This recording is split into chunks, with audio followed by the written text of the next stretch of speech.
জ্বর, ডায়রিয়া নিয়ে সাতক্ষীরা থেকে রাজধানীর শিশু হাসপাতালে এসেছিল ছোট্ট ওমর ফারুক। চিকিৎসায় সুস্থ হলেও নতুন করে ধরা পড়ে হাম। বয়সের বাধ্যবাধকতায় পায়নি টিকাও। শ্যামলীর শিশু হাসপাতালে হাম ওয়ার্ডে ভর্তি অধিকাংশ রোগীর বয়সই ৯ মাসের নিচে। অনেকে বয়সসীমা পার করলেও নানা অজুহাতে মেলেনি টিকা।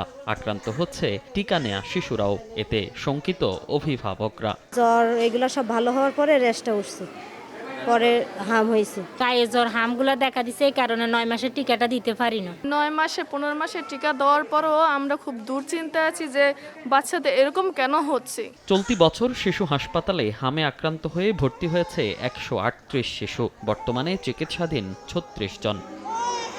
হামের প্রাদুর্ভাব ছড়িয়ে পড়া কমাতে এখনও যেসব শিশু আক্রান্ত হয়নি তাদের বিষয়েও বিশেষ সতর্কতার পরামর্শ দিচ্ছেন চিকিৎসকরা। বলছেন, করোনাকালে যেসব স্বাস্থ্যবিধি মেনে চলা হয়েছে জোর দিতে হবে সেসবেও। মৌসুম পরিবর্তনের এই সময়ে সামান্য জ্বর হলেও দ্রুত চিকিৎসকের শরণাপন্ন হওয়ার পরামর্শ তাদের।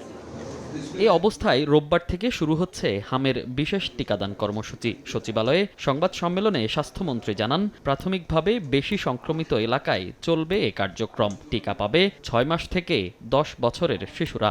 ৬ মাস থেকে ১০ বছর পর্যন্ত বয়স গ্রুপটাকে আমরা কভার করব।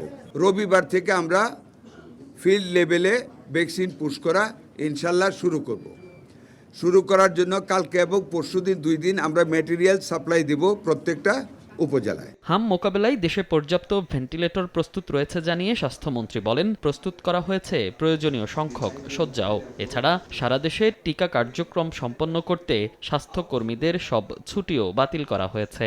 ফিল্ড লেভেলে যারা এই কাজটা করে তাদের ছুটি বাতিল করা হয়েছে, যাতে করে নন স্টপ আমরা ভ্যাকসিন চালু করে দিতে পারি। We have been able by the graces of almighty Allah to arrest the emergency situation by supplying ventilators. আমাদের ডাক্তার শর্টেজ ছিল, আমাদের নার্স শর্টেজ ছিল, অ্যানেস্থেসিয়াসিস্ট শর্টেজ ছিল, সমস্ত কিছু আমরা অ্যাটাচ করেছি অন ইমার্জেন্সি বেসিস। দেশের প্রতিটি জেলায় হাম ছড়িয়েছে বলেও জানান মন্ত্রী।